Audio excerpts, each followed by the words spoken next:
Well, I think you're seeing winners and losers right now in retail. We took a path that said we're going to invest in the long term.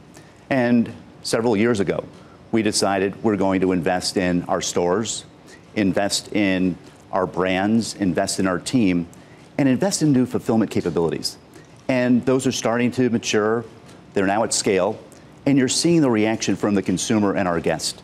And those showed up in our recent earnings report. When you talk about new fulfillment opportunities, you're talking about competing with the Amazons of the world, where you know that customers don't necessarily want to come to the store. What have you done down that path?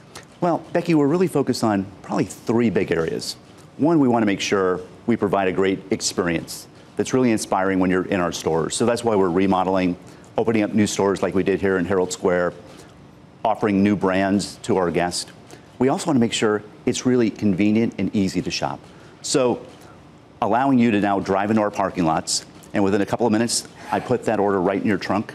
Or our Ship Shoppers, where we now have tens of thousands of personal shoppers across the country, where you go to the Shipt app, you place that order, and I've got a mom shopping for you who's bringing that order to your home within an hour. Which I tried out last week. I was skeptical at first that it was going to work the way anticipated. It did work exactly as anticipated. When you say Shipt, it's S-H-I-P-T. It is. You show up, somebody shops for you, they deliver it within a few hours to your door. This is something you have to do today because Jeff Bezos has instructed all of us consumers that we can have whatever we want whenever we want it. Well, and it is about pleasing that consumer. Yeah. So we want to make sure if you shop one of our stores, it's a great in-store experience, and we provide great service when you're there.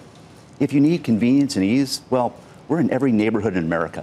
We've got 1,800 stores. We're growing our store base. We're new urban neighborhoods, so it's easy to come to our store and shop. But if you want to place an order right from your desk, come by an hour later, you can pick up that order, or now drive into one of our parking lots, or have us deliver it right to your home. So we're trying to blend great experience, ease and convenience, but also make sure we deliver great value every time you shop. We just talked to that analyst, Charlie O'Shea, who said one of the things that he thinks is so important is having private label, that the Target factor had kind of disappeared 4 or 5 years ago.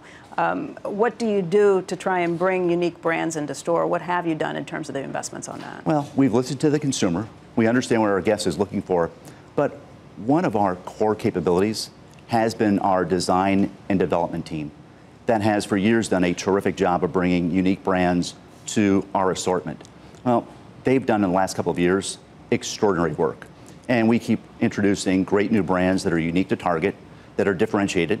So if you want that brand, if you want Cat and Jack for your kids, you can only find it at Target. So we're just continuing to make sure we bring great design, great quality at a great value that's only found at Target. I asked you when you were here off camera if you were here to take a victory lap, and you said no. No rest for the weary on this. What sort of investments do you need to continue to make? I was looking at the CapEx numbers that you put out in the release. How much are you planning on spending this year? How does that compare to last year?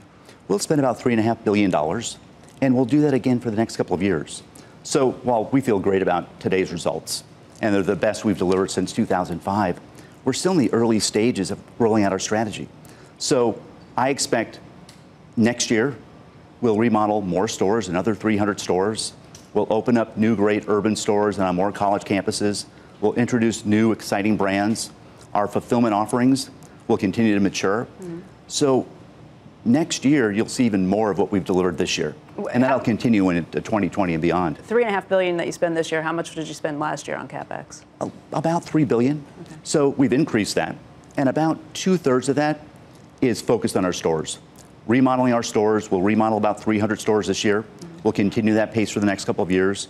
We'll open up about 30 new small formats in New York. We just opened up in the East Village, the Lower East Side, a great new college campus store at Florida State and one on Ohio State's campus. So we're getting into new neighborhoods where we haven't been before. And we'll continue to invest in technology, supply chain, and fulfillment. That ease side to make it really convenient to shop with us no matter how you want to shop that day. Let's talk about some of the macro effects that are out there. First of all, very strong consumer. You are benefiting with traffic growth up by 6.4%, comp sales when you include digital up 6.5%, comp store sales up 4.9%. So how much of that, obviously you've made a lot of changes, but how much of that just speaks to the health of the consumer today? It's a very healthy consumer environment. I've been doing this for a long time. I think this is the healthiest environment I've ever seen. But importantly for us, we're building market share in virtually every category. Who are you stealing from? Well, I think we're picking up more footsteps when we see traffic up 6.4% and stores growing at almost 5%. Becky, it was almost yesterday. People were saying, stores are dead. Right. No one's going to invest in stores. I remember back in February of 2017 when we announced we were going to spend $7 billion of capital over 3 years and take $1 billion of operating income and invest in our team, our brands, in providing more value. People looked at us and said, why are you investing in stores? The street didn't like that at first. They didn't. Yeah. I actually remember it was February 28th of 2017. We were just talking about that with the analysts, too. When we pushed the announcement across the wire, and I watched you and Joe on set, and you looked at it and said, $7 billion of capital in stores, $1 billion in wages and training and development in the brands. There must be a typo here. I don't remember was the that. reaction.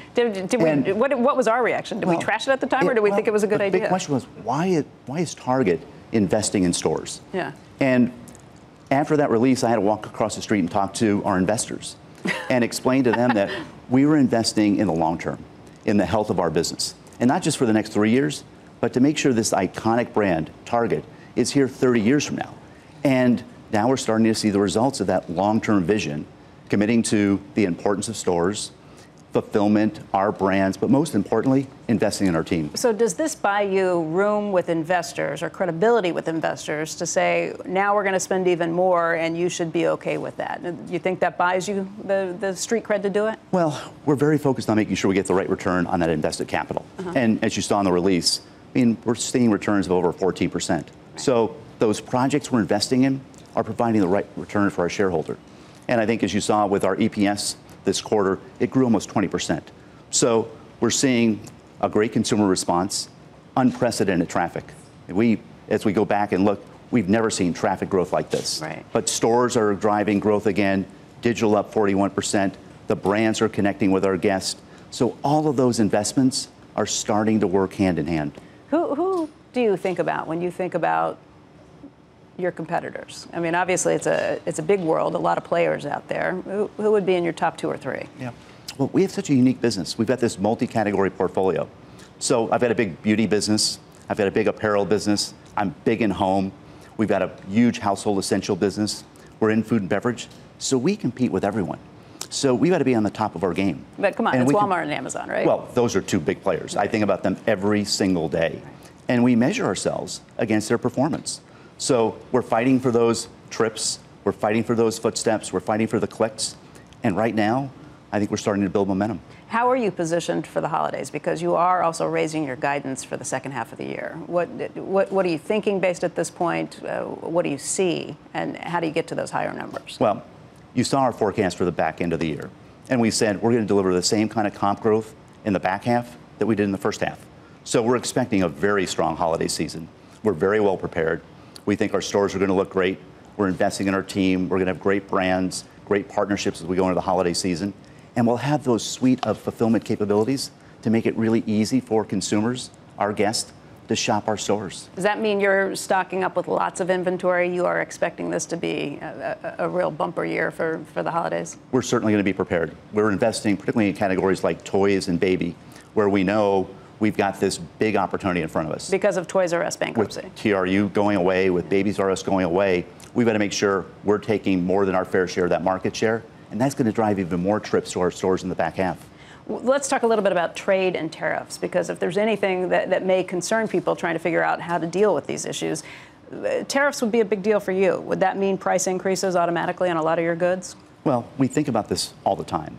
And I start with anything that's going to raise prices for American families is a concern to us. But we also know we've got a lot of levers to pull to make sure we're price competitive. We can continue to drive profitability in our system. But we're watching it really carefully.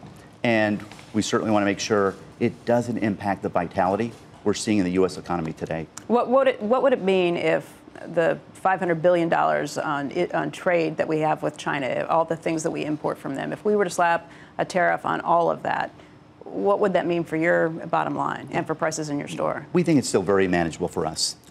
We're looking at it carefully. We'll continue to understand the impact. But we've got alternatives. We've got some flexibility and agility in our system, and we'll make sure we manage through that.